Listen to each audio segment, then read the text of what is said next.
episode 19. This is a great episode. We're going to be talking about fixing versus creating and the mindset.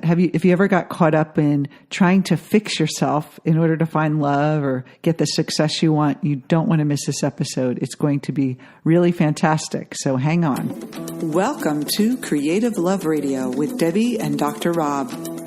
We are redefining relationships to guide you to greater love, more success, and living your purpose through the latest research in neuroscience, Jungian psychology, and Eastern wisdom. Get ready for another inspirational episode of Creative Love Radio.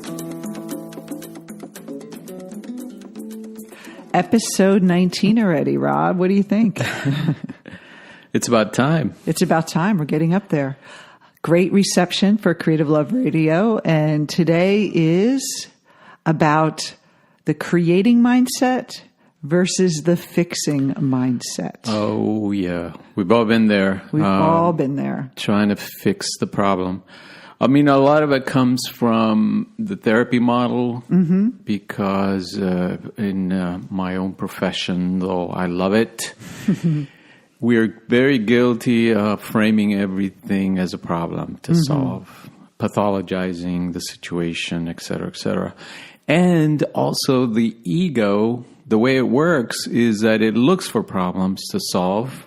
And so in general, that's the approach humans take to everything. I got to fix this. If I could only find the solution and fix it, I'll be fine. You know, when I was doing personal development, I often referred to myself as like Humpty Dumpty, who fell on the ground and couldn't put myself back together again.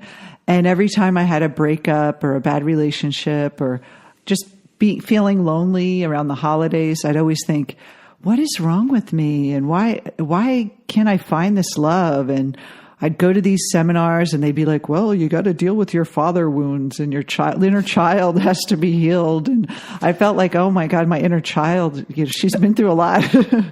And traumatized your inner child. I'm traumatized. And of course, there's nothing wrong with looking back and understanding our patterns. I mean, we are conditioned and they do start in childhood. But I think what happens is that we get too caught up in it where we're constantly working on ourselves in a very destructive way versus a creative way. And, you know, I hear a lot too, and I'm sure you hear this from people, is I'm exhausted from doing personal development. I'm just like, I just can't do another program. I'm just so exhausted. And that's a sign of you're not doing it right. You're really, and it's not your fault because the whole industry, a lot of it is about like what's wrong with you. And I really think that there's room for something fresh and a new way to approach creating your life in a different way. Right. And in life, it's not whether things are going to go south or not. It's simply a question of when. They will happen, right? Yeah. So the question is, what are you going to do when they do go south, when things go wrong, when terrible things happen to good people, like the book said? Why do bad things happen to good people? Yeah. Yeah. So what are you going to do in that situation? It's so true when we look at life. Think about every person in your life. Do you know one person? Can you name one person who hasn't had a bad thing happen to them? Superman. Well, he's kind of had Lex Luthor after him, but yeah, you think about all this life is full of ups and downs. And if we pathologize everything and think that every time something negative happens to us, that we're broken in some way, we are going to be exhausted. Oh, it's life. Bad karma. Oh, bad karma too. Yeah. But that's another show. That's another show. We'll talk about bad karma, maybe in episode number 20. So how did we get here? How did we get to this point where we're trying to fix ourselves? Is it the ego? Part of it, yeah. Part of it is the ego, and part of it is the medical model. The medical model, again, is all about, there's a problem, let's diagnose it and fix it. And then we'll be healed. We'll be healed, we'll be fine, and you'll go on your way. But the mind doesn't really work that way, and especially when we're thinking about personal development, spiritual enlightenment, self-actualization, we're talking about a very different animal here.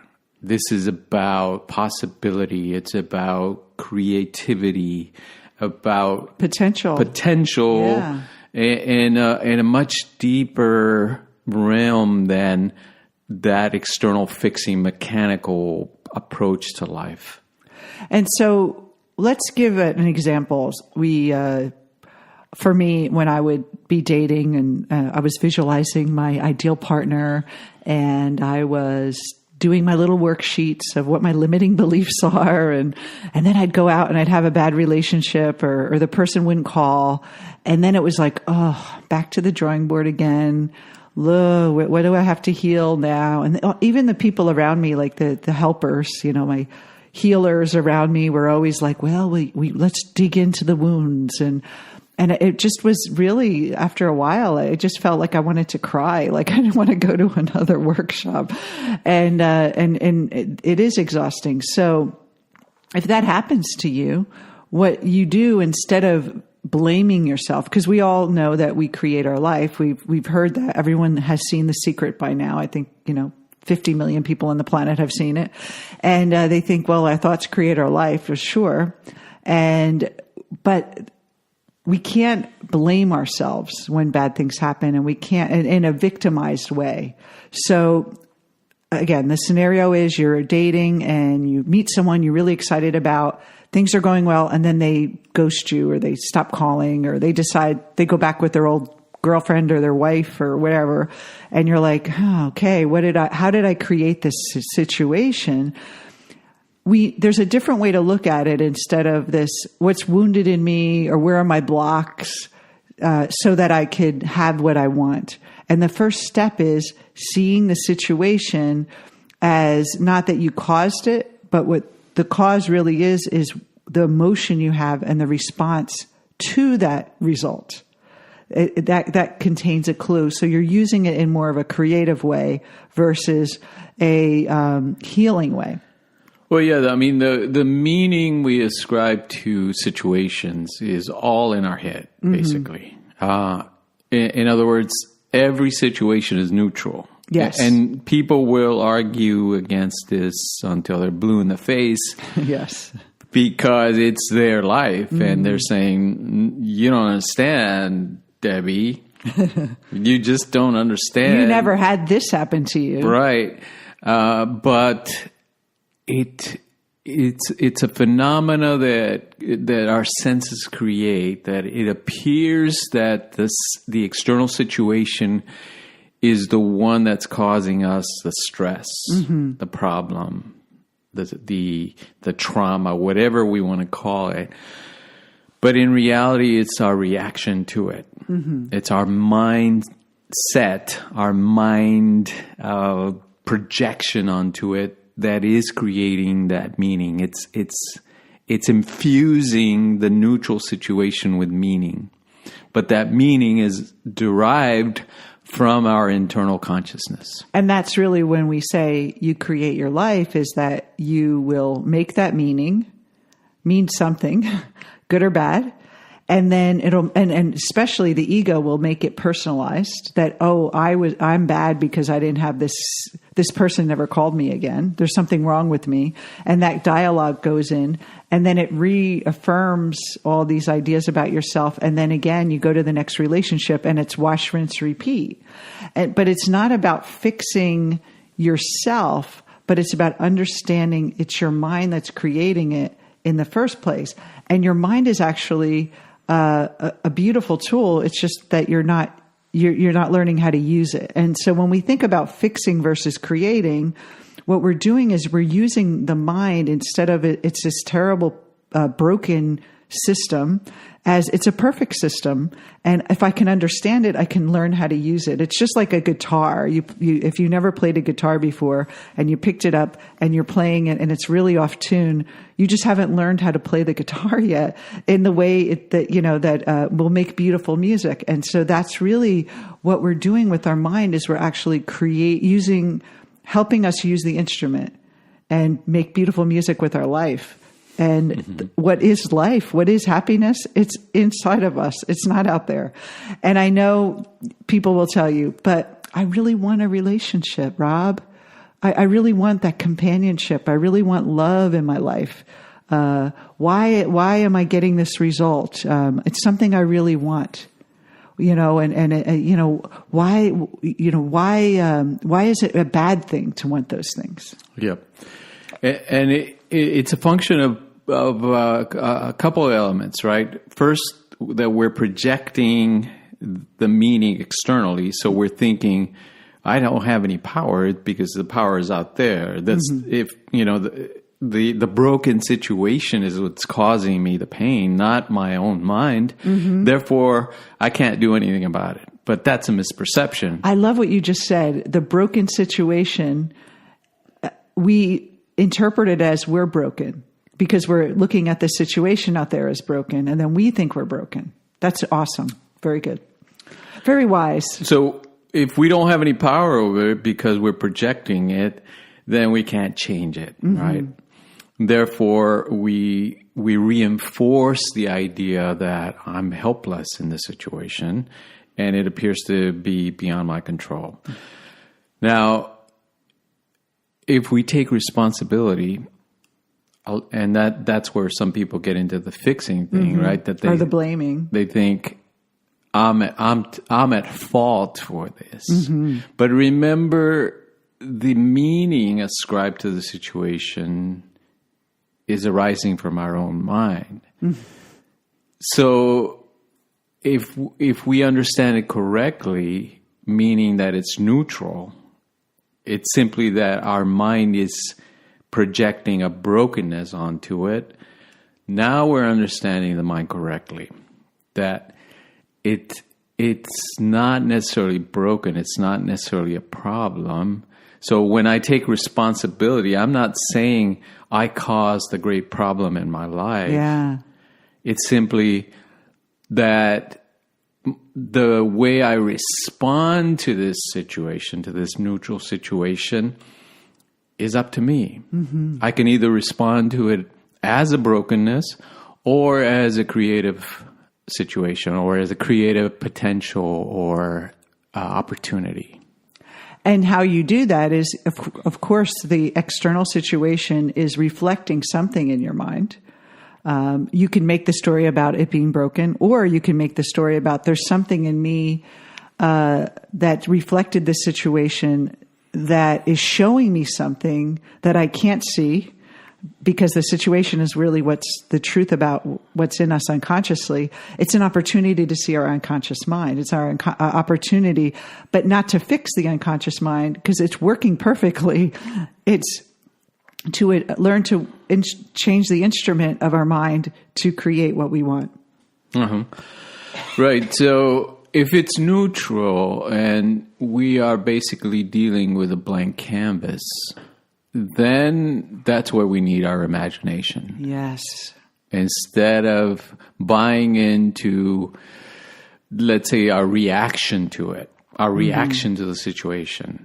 If we're frustrated, if we're angry, if it's something that is not working or doesn't seem to be working out for us, we have to kind of take a deep breath and say, wait a minute, what is really going on here? And if we understand the mind correctly, we see that it's my own mind attributing those traits onto the neutral situation.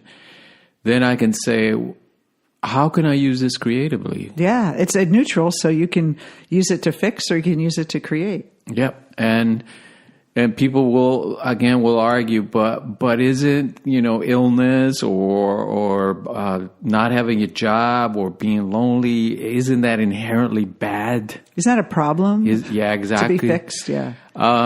And the answer is always no. It's not inherently bad. Situations are simply situations. They're going to arise. We all face life. The same questions. How do I find meaning in my life? How do I deal with emotions? What do I do when I lose people that I love in my life? All those questions are universal. Each and every person you run into or you cross in the street is facing the same questions. And this is so important because I've spent so many years beating myself up for not being a good manifester. When I started my hypnotherapy practice and I was, just starting out, I had nothing, started from zero. And I remember when, certain months were lower than others, I'd start beating myself up saying, I'm not thinking rightly. I'm being negative. So I'm creating this negative situation out there. And now I need to be positive so I can get the money flowing again. I need to be positive. And we've all seen this with love too, right?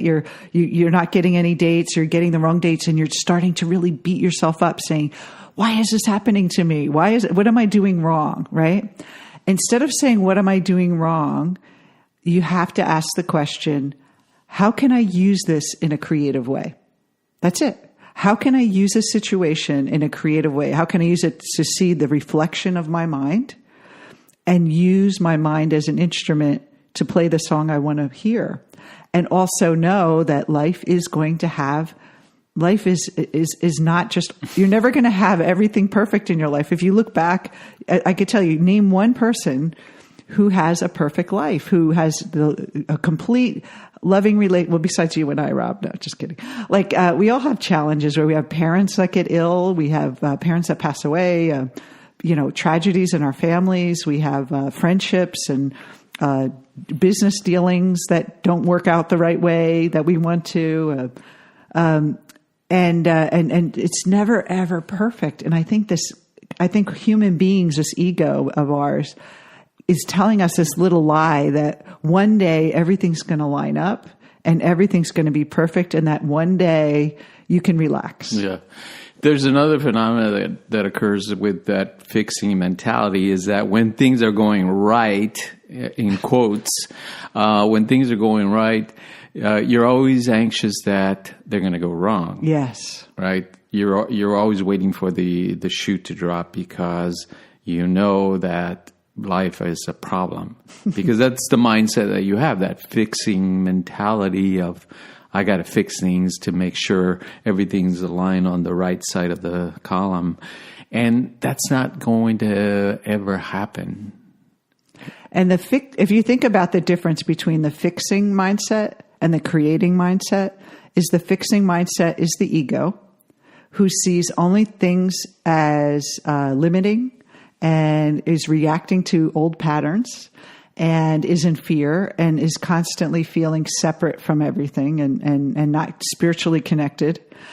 And the creative mindset is the divine in you that feels connected to everything, that feels one with everything, that feels unlimited, that knows it can transform any situation and create what it wants. It's just a different power. Like, it made me feel my energy change just talking about it, right? It's a beautiful creative. And so when you're in that fixing mode, you're caught up in ego, and you're doing, if you do programs around fixing, if you approach personal development and fixing, that's where you feel like you're not getting any results because you're trying to fix something. What we teach in our work is really about the creating, about how do we understand our patterns, understand our ego, understand the shadow, but how can we use it in a creative way? Absolutely. And just like the word implies, creativity is an art. Mm-hmm. We all have the talent for it, but we can always develop it. And you develop it by practicing. The more you practice, the better you become at it, the more artistic, the more creative, and the more flow there is in your life. That's where the flow is. And so it's like whatever comes at you, you use it. In martial arts, they say using the opposing force, the opponent's force, to build strength. Those things that upsets the obstacles in our life are opportunities. Like Marcus Aurelius said, what's in the way becomes the way. So you look at, let's go back to the example. You're dating someone. It doesn't work out. You're kind of feeling down, like, wow, I really, really wanted this relationship to work out. I really thought it was the one. How can I use this in a creative way? And what you do is you look at the emotion that's arising in your mind, and like, what is the attachment you have? And you examine it and think, oh, my ego thought that I'd be better if only this one person loved me back. And my ego's assuming that if it didn't work out with this person, I'll never be with anyone. I'm going to be alone forever. And you're going to notice how this feeling in your mind is all caught up in that moment of making this bad. And you can actually shift and not buy into that story anymore.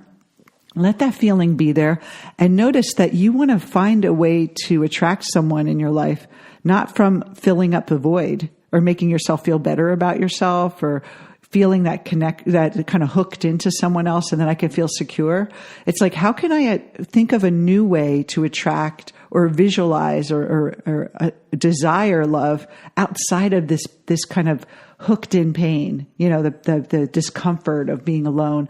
How can I use it in a creative way? And so for me, it was like, how can I be with someone that I can create with? Yep. Versus I need someone to save me, to rescue me. Yeah, you want to create out of an abundance of richness of emotion, of a sense that you're alive and that you want to share this life with another human being instead of, I need somebody to help me survive or feel safe. Now, Dr. Rob, what would you suggest a good first step for someone to access that creativity or that vision of a greater purpose for what they want? The first step? Yeah. To always look inward and to understand that everything you are experiencing through your mind. If you don't understand that principle and you believe things are external to you and separate from you, you're misperceiving the world, basically. And you never have enough power because things are out there and beyond your control. So always the first step is understanding, and not only intellectually, right, but having that direct experience that everything I'm experiencing is arising from my mind, from my past experiences, from my assumptions about who I am and what the world is, and that you have to own it. You have to own your life and say, nothing is happening because of another person's fault. My parents didn't screw me up. My boss isn't stopping me from reaching my dreams. It's my own mind. Now I can work. Now I can do something about it. That actually is really not the answer I thought you were going to say, but that's great because it's true. When I would have when I first started my hypnotherapy practice, I didn't have any savings. I wasn't I got laid off. So I had to kind of put pedal to the metal and make it happen. And there were some scary times, month to month. Am I going to be able to make it, And I remember thinking, well, if I can create lack, I can create abundance. And just even if I didn't have the abundance yet, just the knowledge that I was creating it in some way, I use that as a powerful tool versus a blaming oh, I'm doing it wrong versus, wow, I have this power. And so just recognizing the power that you have is a beautiful, beautiful thing. And I wish we had more time to just, or we could talk about this for hours. What did you expect me to say? No, I don't know. You think of your divine self. I don't know. Yeah, I guess I didn't. I don't know. I never know what you say sometimes. Right. You have brilliance that I still have to dig out of you after all these years.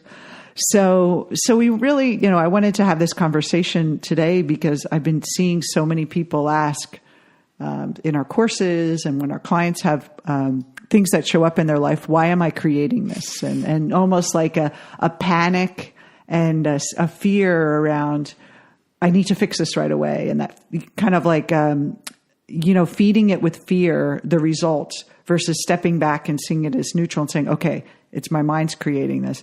And it's kind of like you're taking the reins away from the ego and reacting, and you're starting to slow down your reaction time so that clear vision of your higher self, that divine self, can actually infuse you with intuition and creativity so that you can find the creative solution. And it's always perfect. The things that show up for us, thank God that person never called me back because I have Rob now. So, I could have spent years trying to fix myself because Joe Blow didn't call me back and ended the relationship, when I could instead shift my awareness and say, what do I want to create? I want to create someone who wants to love me back, someone who wants that equal relationship. That's what I want to create. If this is not it, then let's stop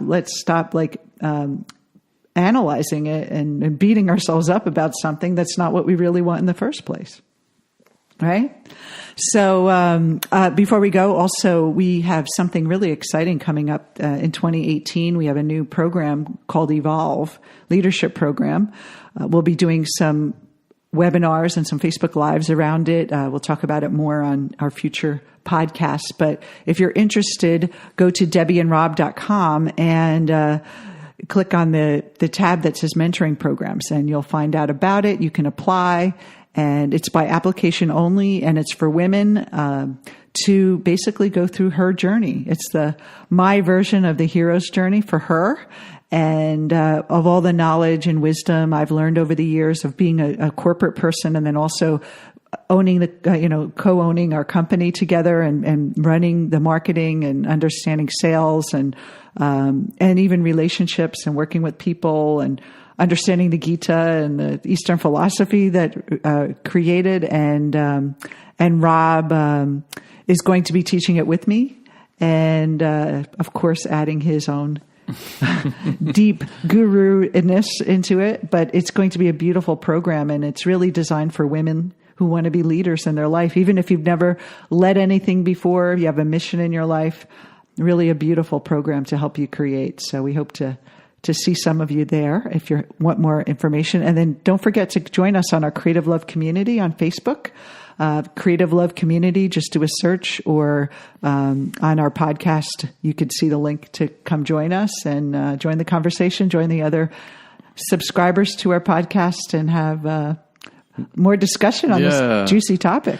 Yeah, if you want to post questions on there, then we can answer them through our podcast as well. Yes. So great class today, and we'll see you next time on Creative Love Radio. See you soon. Much love. You've been listening to Creative Love Radio with Debbie and Dr. Rob. For more information, visit us on our website at creativelove.com.